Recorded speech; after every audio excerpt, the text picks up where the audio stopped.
Hello everybody, welcome into Rock Painting 101. I'm sneaking on for one more Easter rock because like I said above, why not? I mean, it's Easter week and I love this rock design and I wanted to make one and I figured they're floating all over, so I might as well do a quick tutorial on it. Plus it's a nice little way to show off how to do the sunset scene. So you can use this technique for more than just a fun Easter rock like this. So I did seal this one already. I usually don't seal them until after the videos, so there's a little bit of a glare on there, but we're just going to do a fun light little sunset and then the silhouette out in front. So I'm using my paint pens because they'll dry fast enough for me to do the layer on top. You can use the same technique using paints. So you just want to start by blocking your colors, pick a few different colors to create, you know, a sunset. You want them to gradiate together. Gradiate, I don't know if that's a word. But like you don't want to go straight from orange to purple. You'll want a red in between, otherwise you'll get a brown. So I'm just going to start with an orange. We'll do the black last, so leave yourself some space at the bottom where you'll have your ground and just kind of start blocking out your color. You're not going to blend them together right at the beginning. We're just doing color placement first. So we're going to do a light orange, then this kind of darker orange. And if you've got your brushes, do the same thing. Don't blend right away. You want to get a nice thick coat underneath of some of the different colors. We're going to go right into our red here. And no two sunsets are going to look exactly alike, but we're going to get this pretty close to the one that we have here. And then I'm going to go into a little bit of purple, not a crazy amount, but just enough that you don't go right into the blue. Looks like my purple still had a little bit of red on the tip there from before.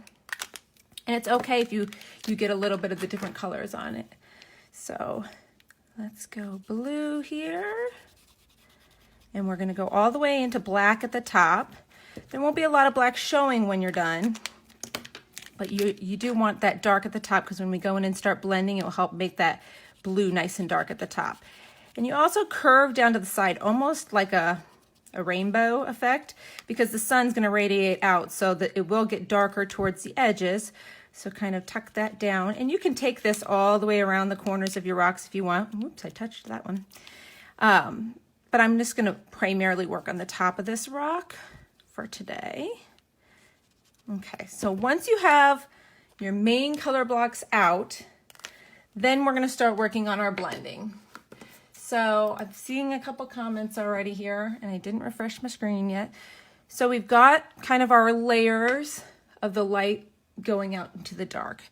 So we're going to start right back at the center with our lightest color. And this, my computer is being nice and slow refreshing. So we'll start right back with this light orange. There we go. There we go.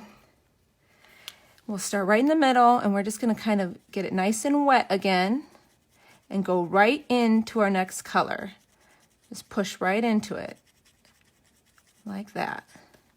And then pick up your next pen while that paint is still wet and start by doing a little layer right in the middle of it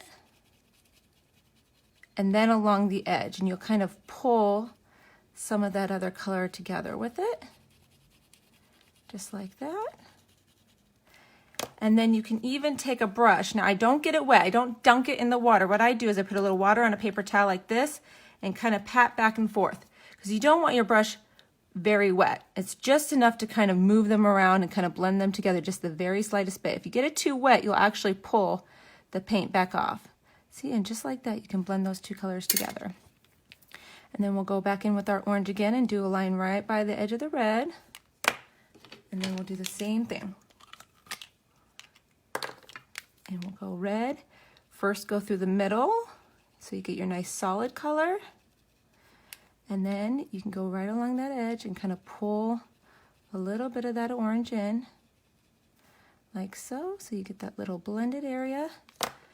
And then your pen or your brush, you can kind of just very lightly, like I'm barely touching. Let's see if I can go on the side angle here, and you can kind of see, like I'm just barely kind of getting that wet area and pulling it together just very lightly, okay? So if you get it too wet, see, if you get it too wet, you'll start to see that area, so you can kind of lift that back off if you want. There you go. Like so. Now we're going to do red along the top here, right where it's red, and then go on to purple.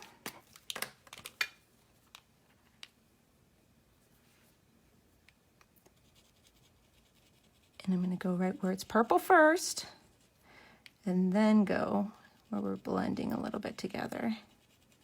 And I see a couple questions coming up. I'll peek over those in a second. You do want to work with these while they're wet though, so I can't let it get too dry while you're working with it, because you can't push dry paint around very well. So I will peek at them though. See, just like that, just very lightly.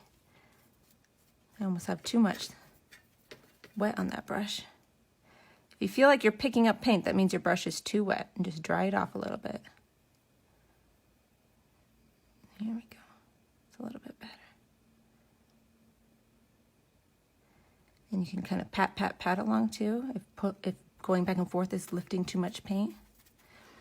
Okay, let's see here. Yes, Richard, I spray mine with a clear coat before I hide them outside. This one has been sprayed already. It will help protect it from the weather. Now I have, especially if you have a base coat, now I have been testing the theory of if you paint with Poscas right on a rock.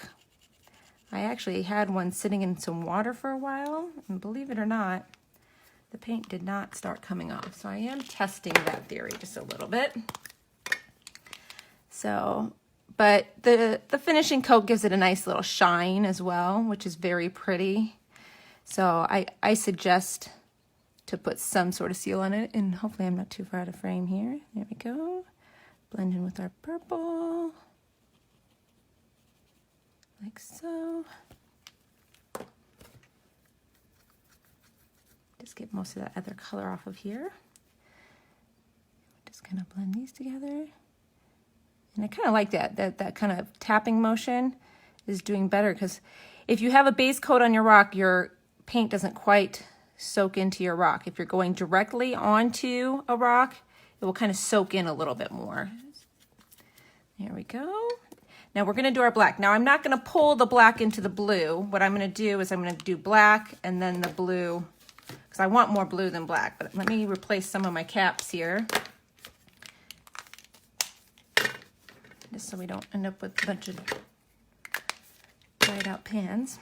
So what I'm going to do is my black line first. We'll get that just a little bit wet here on the top.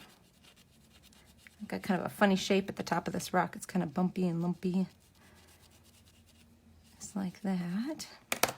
And then we'll do blue right along here. Get it nice and wet again. Make sure our brush doesn't have a bunch of color on it. And just kind of dab, dab, dab that together. And you almost want to pull your blue up into the black. So black is just going to make it darker. And we might have to do 2 layers of that. I didn't get much blue on there. My blue's not that wet. Maybe I got... There we go. Now it's flowing.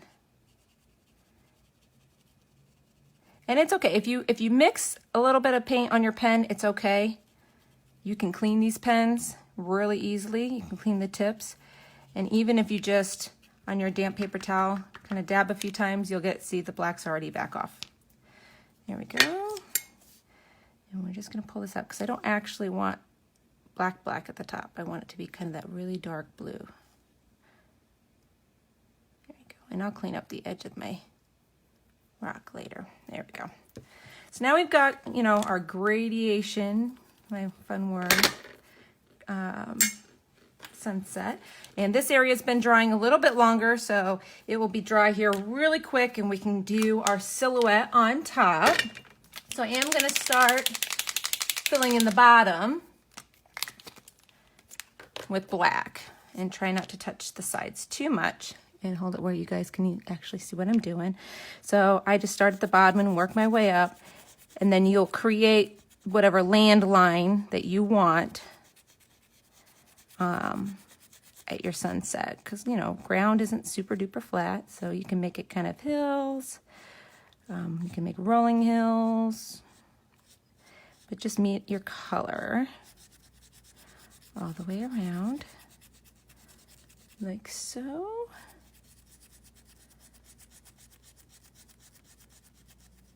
And like I said, you could continue it around the edge of your rock. I took and ended up doing just like a frame around the edge of this one. Just however you want to finish your rock is fine.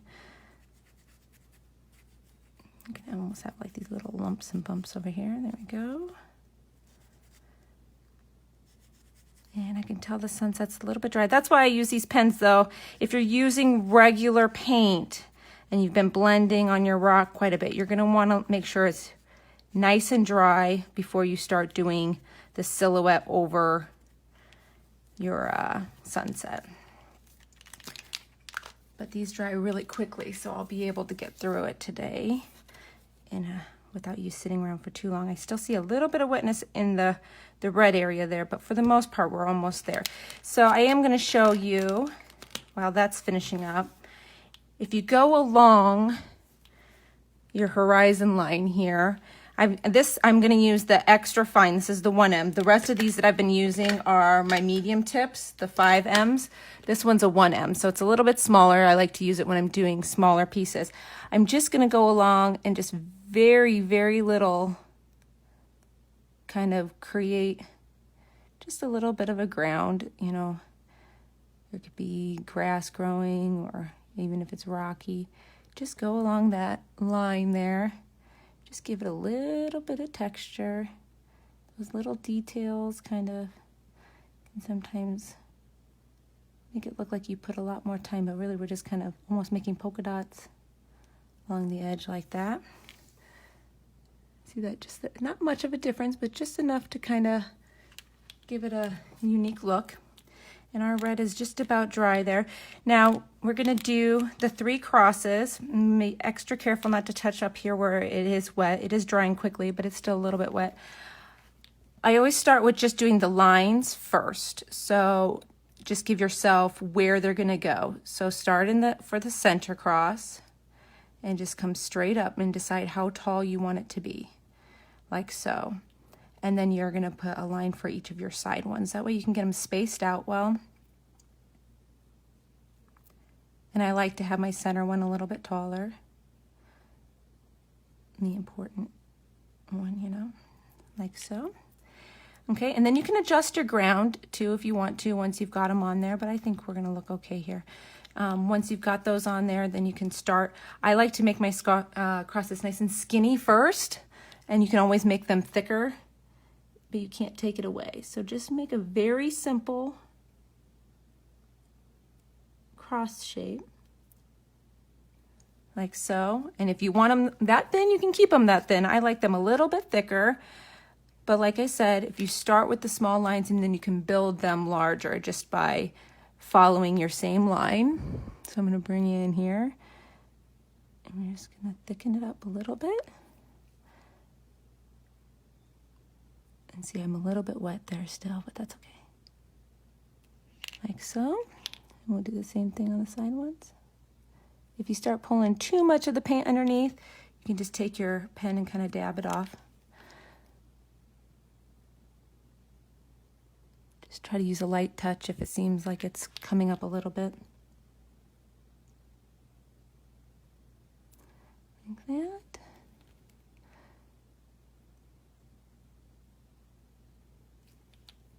Here we go.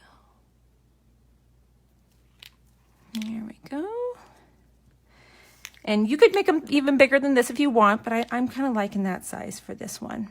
I think they fit well with the scenery and everything like that.